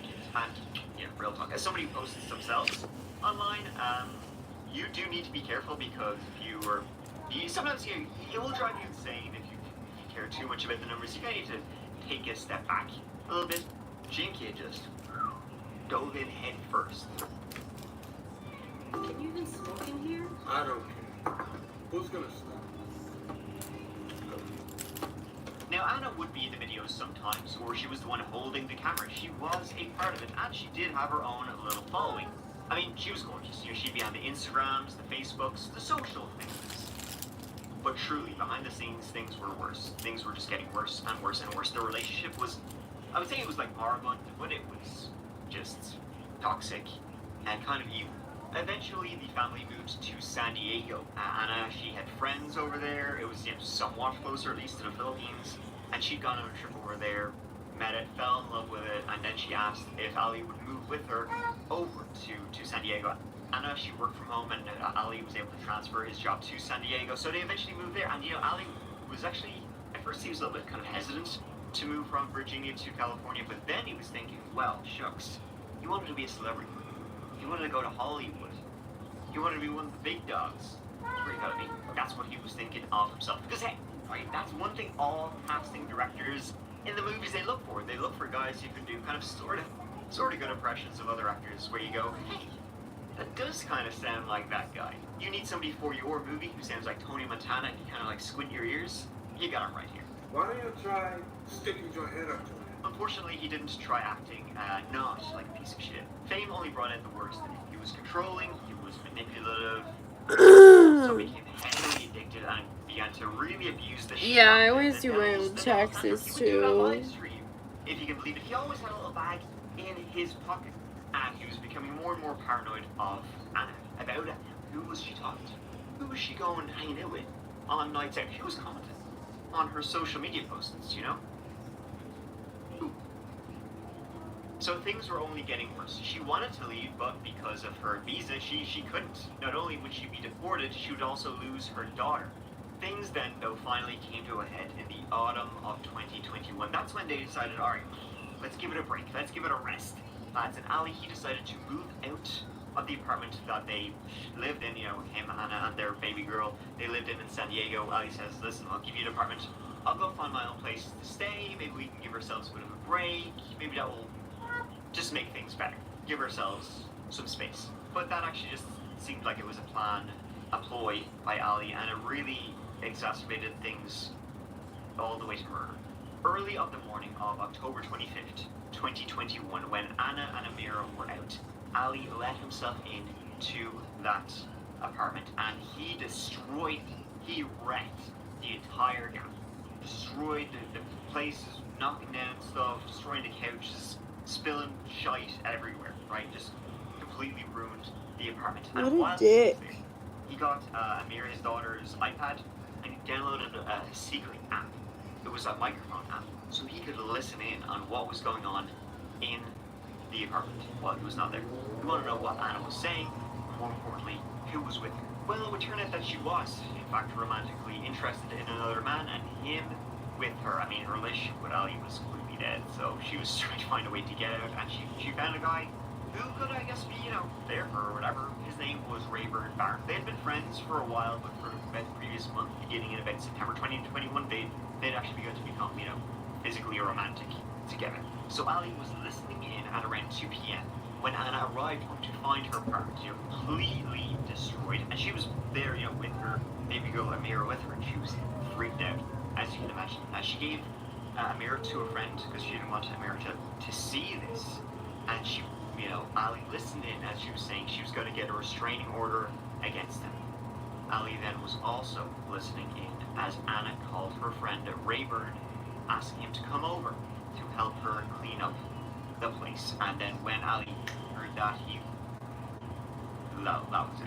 He booked it over to the apartment. Oh god, now, he's gonna go try to kill them both. Because Rayburn had actually once said Eric's to Ali, right here. wow, you know, you're such a lucky guy to have a girl, a wife like Anna. You know, she's amazing. But of course, to Ali's mind, it's like, no, that's not exactly what it is. She's looking at me. So when he heard Rayburn's voice arrive, he went over, waited anxiously for the elevator to reach the correct floor, and ran to the apartment. The door slammed open. Gunshots rang out. The door then opened again.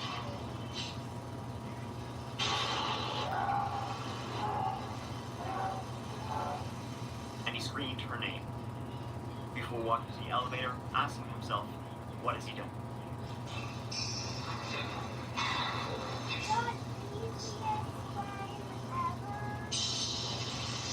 What he did was march into the apartment and shoot Anna and Rayburn to death.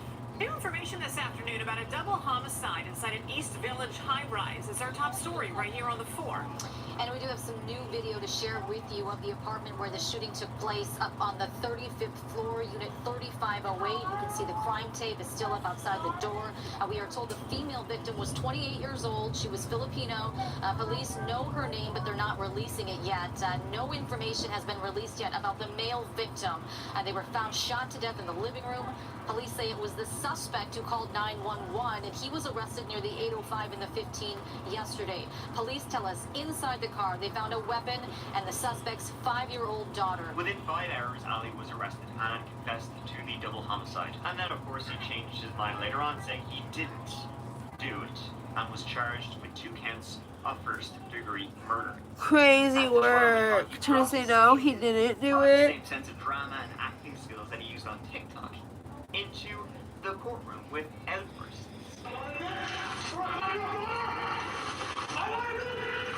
With dramatics.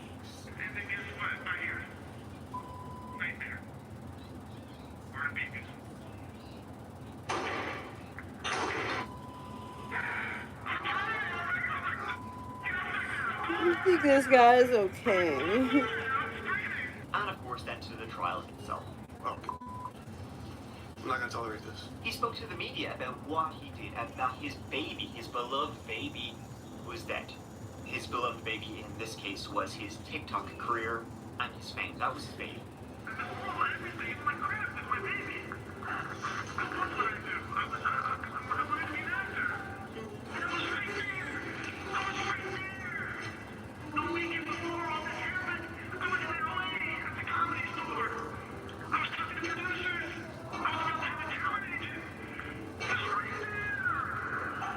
Not, of course, his actual baby, his actual daughter, Amira. You'll notice that he refers to his TikTok account as his baby, not his literal. So that will give you a good clue as to what was wrong with him, because it's a lot. Ultimately, that was what he cared about most, and when Anna dared to leave him, you know, the successful, famous gin kid, well, he couldn't have that. Ali was ultimately found guilty on 2 counts of first-degree murder. He will be sentenced in September 2024. Likely he is looking at life in prison without the possibility of parole.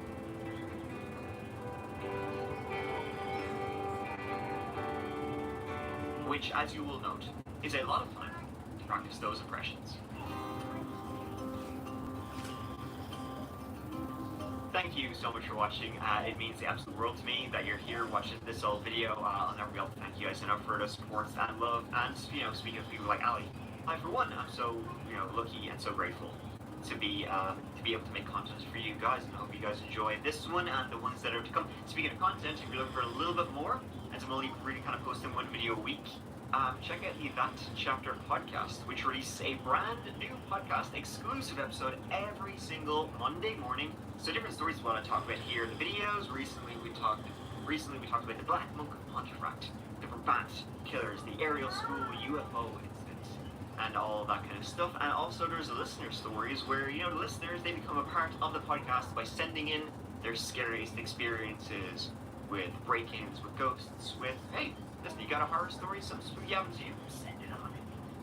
So please check that out for more. But until the next old video, which will be up when it's up, probably a couple of days. Please take care of each other and please take care of yourselves. Do it for me, because I love you. Mike out.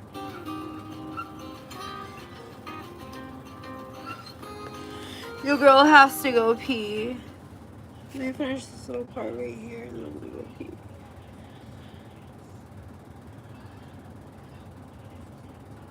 Hey you, and welcome. My name is Mike, and in this solo video from Sidewalk Observatories to Let's Play channels, today we're going to take a look at 4 YouTube channels that have very dark and disturbing secrets, so buckle your cell phone.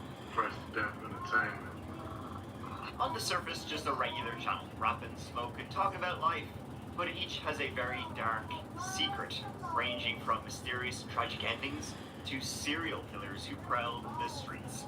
You are wrong. I am Holly Green. I'm going to volunteer capture. Before we get into it, please subscribe to see new stories for the dark every single week. Now, let's give it a go.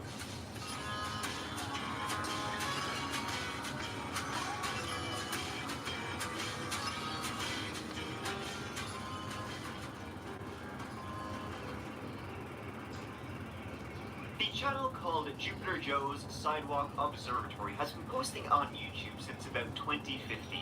The channel, it's pretty much exactly how it sounds. You got Jupiter Joe here, he's a sidewalk astronomer, which simply means he would set up his telescope and other equipment on the sidewalk and near subway stops and stop and look at the stars, inviting those around him to take a look, to join him. This is Jupiter Joe at Jupiter Joe. We listened to this one the other day. Live from Montrose, Oregon. We're coming at you live now that the eclipse just started. Wanted to get you guys on the East Coast and everybody else that follows Jupiter Joe Sidewalk Astronomy an image of the eclipse coming up right now. So bear with me 1 second. It's kind of hard to see. We will get you guys going in a moment. Let me give you a quick look around. To all the folks at Montrose, Oregon. Hi folks, Jupiter Joe here with Jupiter Joe Sidewalk Astronomy. I'm here today in New York City at the Intrepid Museum. Pretty much my home away from home. As you can imagine, he absolutely loved space. Alright guys, I'm gonna go pee. Oh, Christina, what? Thanks girl, that's fucking awesome. Thank you so much. Grim got it. That's fucking awesome. Jupiter Joe Sidewalk Astronomy right there. You see that? Jupiter Joe here with Jupiter Joe Sidewalk Astronomy. I love that.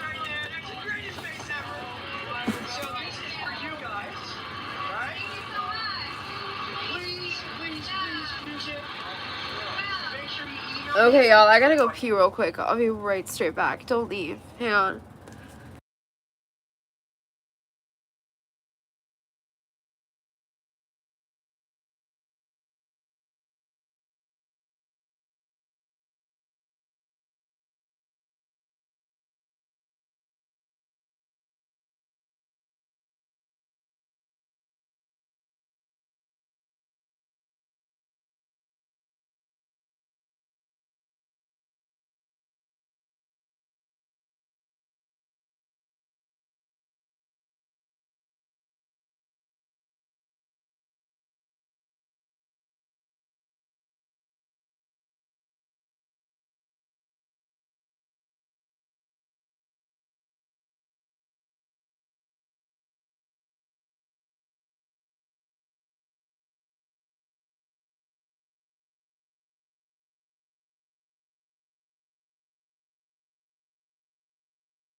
Okay, I'm back, guys.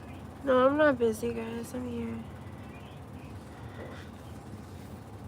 I didn't fall asleep, guys. I was just using the bathroom.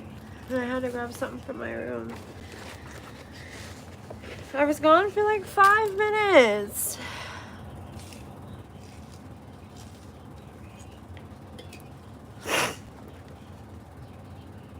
And you think I fell asleep. Thank you, guys.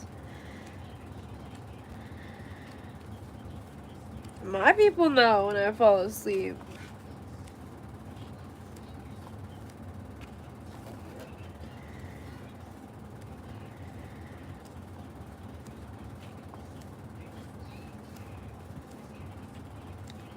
I'm trying to find a different picture to color.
I like all different kinds of music.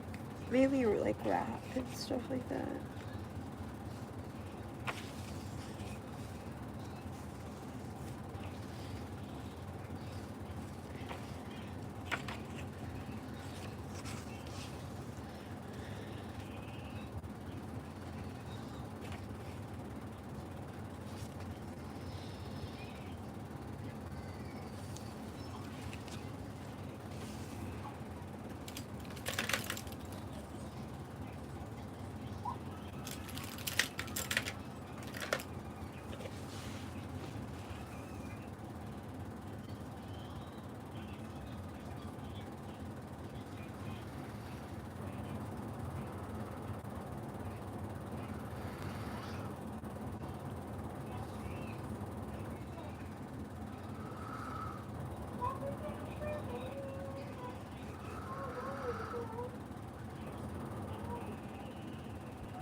How's you and your little boo thing, Jerry?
My hair went on.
that's great, Jerry. Good to hear.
Sorry, guys.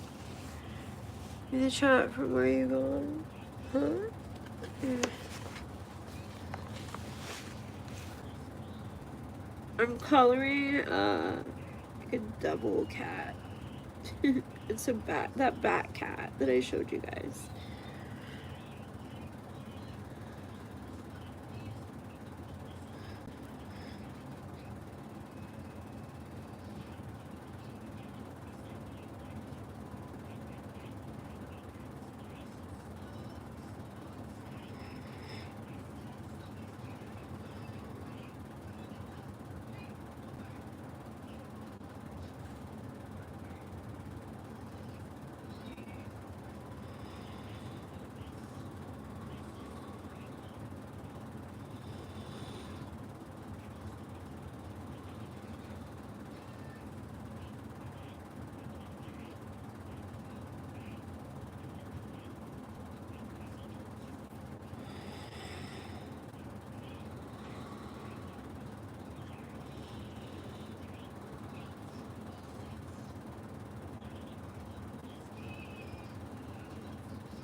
This is looking dope as fuck.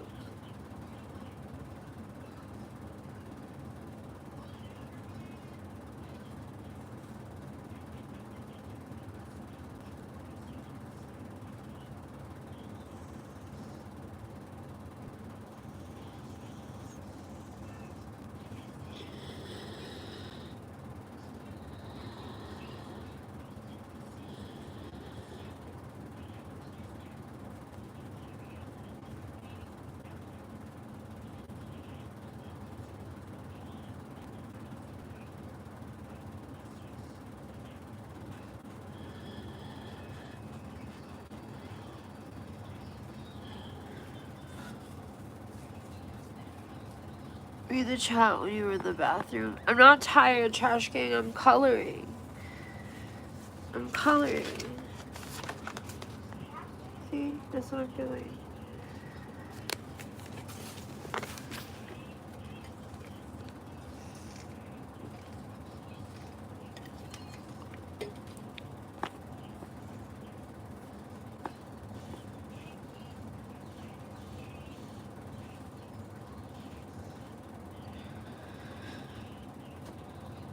Christina, thank you for the $1. Oh my god, thank you for the other $1 and the other $1. Brian's been a member for 4 months.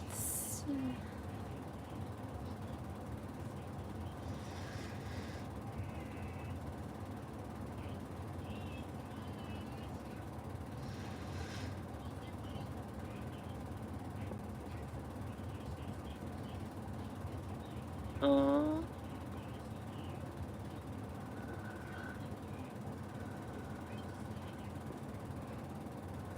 You guys are awesome.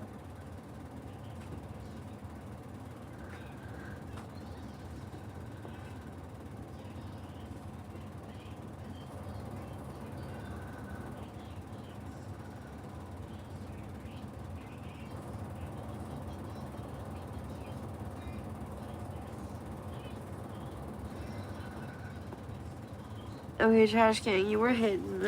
I don't want to get some sleep. Thanks though.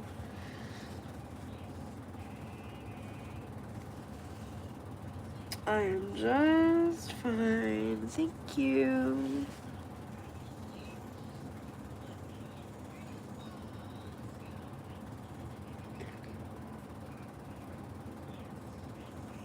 I'm a grown woman. I do not need to be told by anyone that I need to go to sleep.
What?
Oh, I don't know. I forgot about it.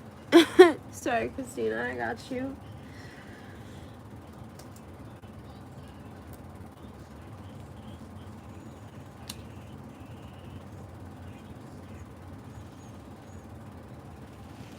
I'm picking a different one though because I listened to this one with you guys already.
Damn, this is taking so long.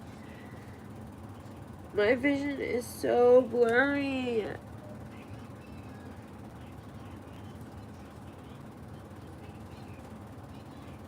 Eric would cringe so hard right now. What?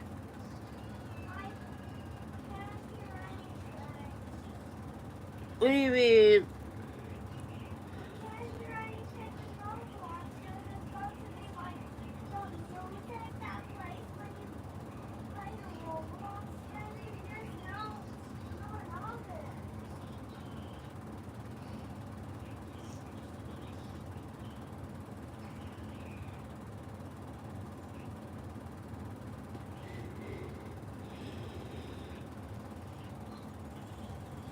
Oh, alright, Christina. I was playing the music. I was gonna pick something. Hey, if I restart the live, can you... Yeah, it really does. If I restart the live, can you post the pin?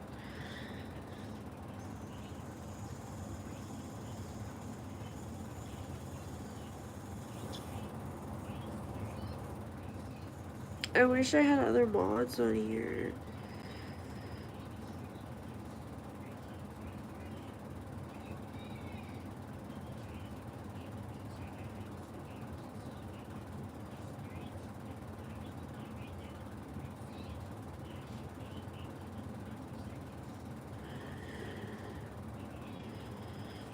Do I have any other mods on?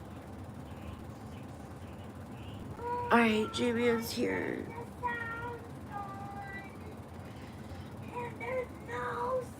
I told you to come here and I'll fix it. I said there's sound. I know, and I said come here and I'll fix it. And there's no Okay, sound. hang on.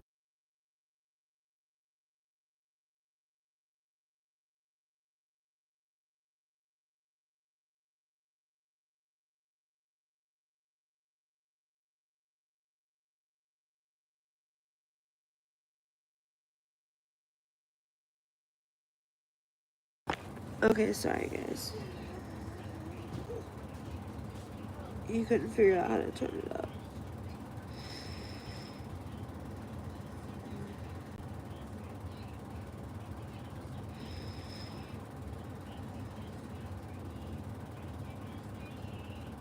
I still can't hear anything. Turn it up more.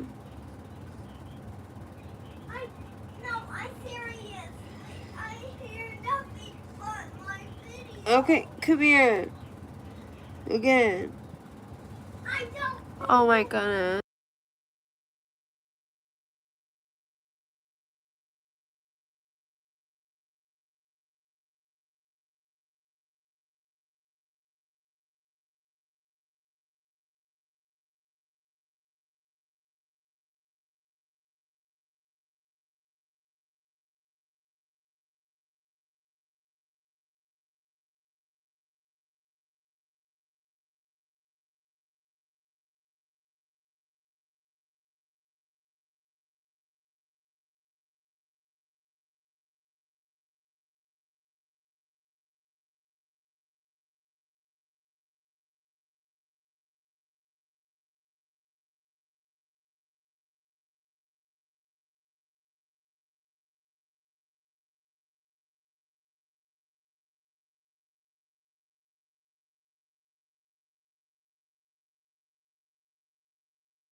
Oh, hey, if I restart, can you do that? Yeah, for sure, Ty. Wait, are you talking about me? It's not me, I'm collaring. That's why my head's down. I don't care that you're colored. Hey, be nice.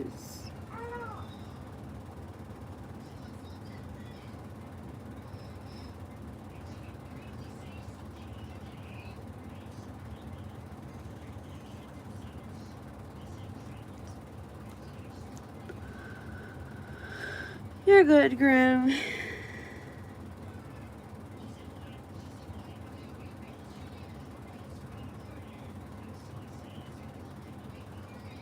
Damn, everybody is replacing me with other YouTubers. How gay.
Ew. Sorry you had to witness that.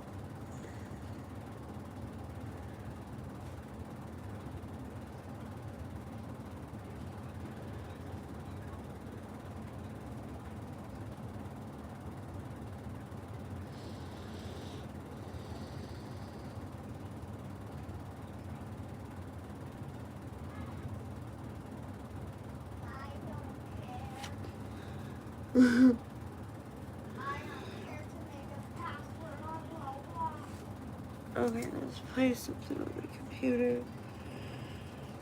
Hey Christina, are you still here? Because I'd asked if I restart the live if you'll post my pin, the thing that I get, my pin.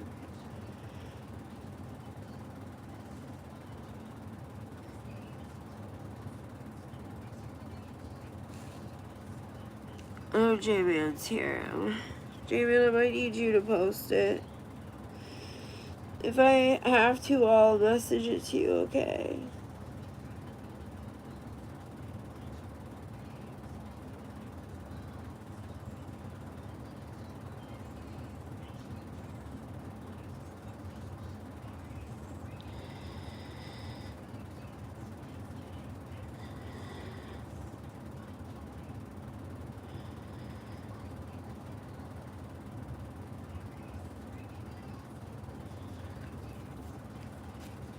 Alright, I'll have to start the new one though.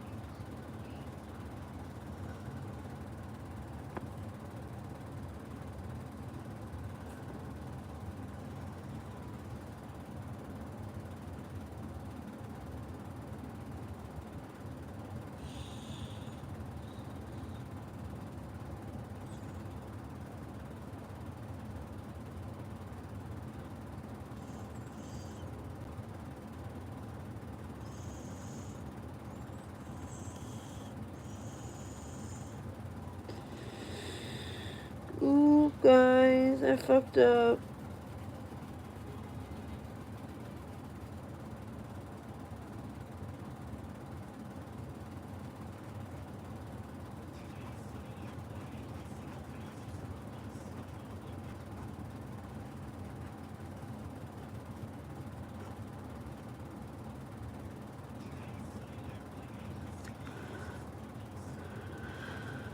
Okay, guys, I'm gonna restart the live. I'm gonna restart it instantly, so come straight over. Especially my mods, because I really need you guys there. Okay, see you guys in a minute. Bye.